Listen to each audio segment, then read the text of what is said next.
Hey there, Heather here from the Unraveled Mitten. Today, I'm going to be showing you how to make the Trinity stitch. This is a really pretty dense stitch, and once you get the hang of it, it's really easy to make too. If you like to learn new crochet stitches, be sure to subscribe to my channel and hit the bell for notifications. Let's get started. I'm using this Bernat Super Value worsted weight yarn and my 6.5 millimeter Clover Amour crochet hook. Now, of course, you can use whatever yarn and hook combo you want, but keep in mind this is a dense stitch, so using a hook that is a little bit bigger than your yarn calls for will make your project a little bit more flowy. If you would like the written instructions for this crochet stitch, I will put a link in the description box below. To get started, you're going to need to chain any multiple of 2. I'm going to do 16 chains. I think that this stitch would make a really good like a dishcloth or like a cozy blanket. There's not a lot of holes, so it would be a really nice option for a baby blanket. Or even a hat. All right, now we have 16 chains. So to get started, you are going to single crochet in the second chain from your hook.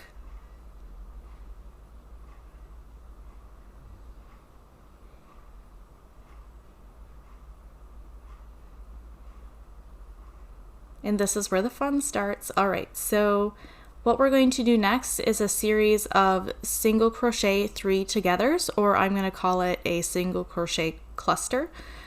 It's basically like a single crochet decrease, but instead of 2 stitches, you're going to be going over 3 in total. So you're going to start your single crochet 3 together in the same stitch as you did your very first single crochet.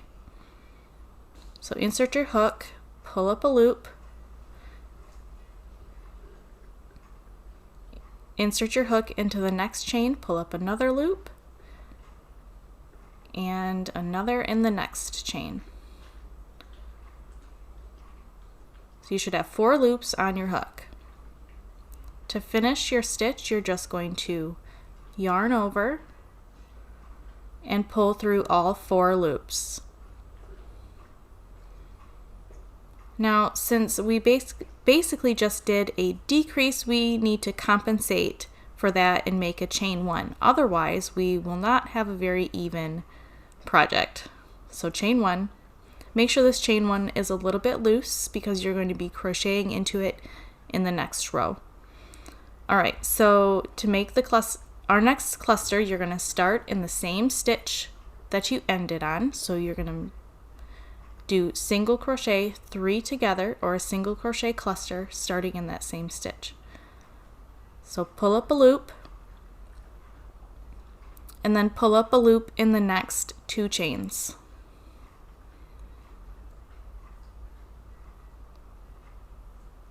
And you'll have 4 chains on your hook, 4 loops on your hook, excuse me, and then yarn over and pull through all 4. Don't forget your chain 1.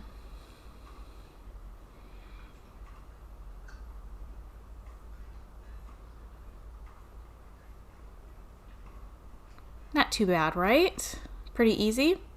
So you just continued making those clusters all the way across your row until you have 2 chains left.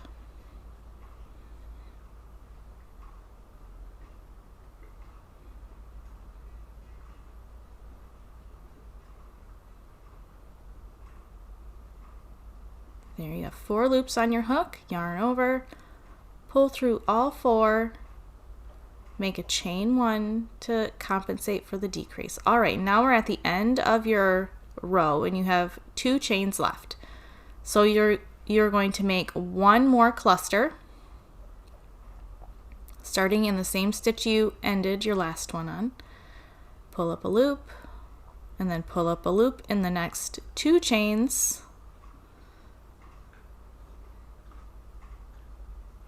Yarn over, pull through all 4. This is the same thing that we have been doing all the way across your row.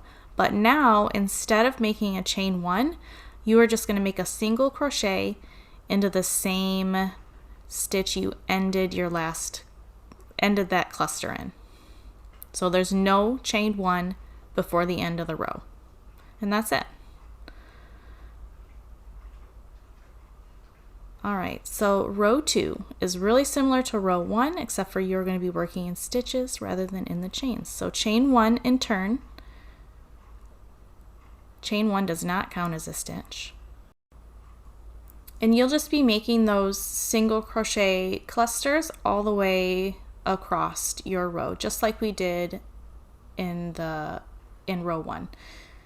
So to start, you're going to make a single crochet in the same stitch as chain 1. And then you're going to start your clusters. So start your first cluster in the same stitch as chain 1. Insert your hook, pull up a loop, insert your hook into the next stitch, pull up a loop, and into the next stitch. That can be a little bit tricky and difficult to push your hook through there, but you can do it.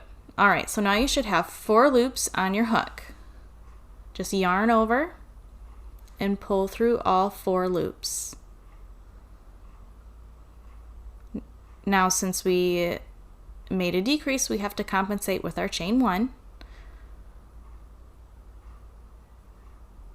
And then insert your hook in the same stitch as your last cluster ended. Pull up a loop. Pull up a loop in the next stitch. And the next stitch. Alright, so now you have 4 loops on your hook. Yarn over and pull through all 4. And then chain 1 to compensate for the decrease. Just continue that across your row until you have 2 stitches left. To finish your row, you're going to be making 1 more single crochet cluster. So insert your hook into that same stitch, pull up a loop, and then pull up a loop in the next 2 stitches. Now you'll have 4 loops on your hook. Then yarn over and pull through all 4 loops. And then to finish the row, you're going to need to put a single crochet in the same stitch you ended on. No chain 1. Do not chain 1. Just put a single crochet, just like we did on row 1.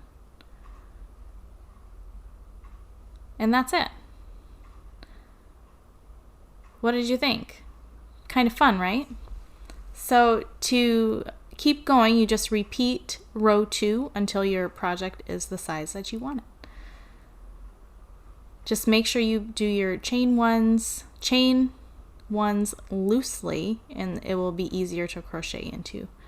So that's all I got for you today. Thank you so much for watching. Bye.